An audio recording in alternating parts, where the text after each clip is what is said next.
Hi Eagles! For this month's What's Brewing teacher feature, we are going to highlight how different teachers are using movement in their classroom. Here are some activities that allow your students the opportunity to get up and move about the class. So, from the subject that we're doing, every single day we're moving around.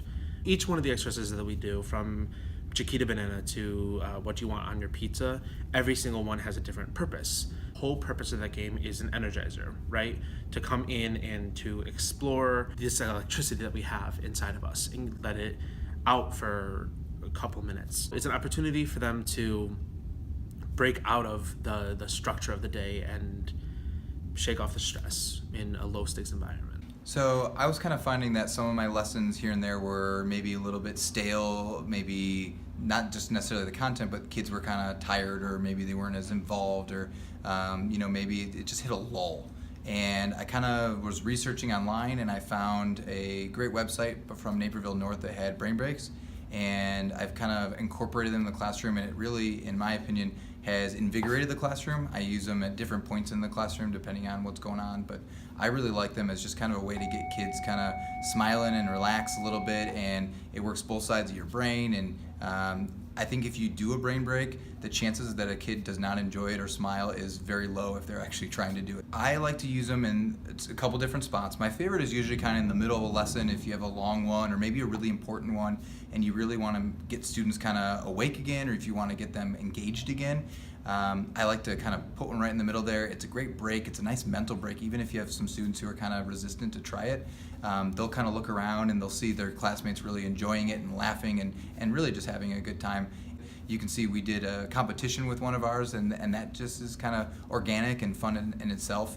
I like it sometimes before a test. If you just want to kind of get your students to de-stress for a moment, I think they get really worked up, and if you like to just give them, we're talking again 30 seconds, it just kind of gets their brains going again, and it gets them less focused on the last thing that they remembered reading and studying, and more to just kind of working all together. There are a few that I use frequently. Stations is one where students are just moving to different parts of the room doing different activities, or they might just be looking at pictures that are in different parts of the room so that they are not in their seats the entire class. They seem to like moving around and interacting with each other. I've also used inner outer circles where they have questions that they're asking each other, kind of an interview format, or they might have to fill out a chart.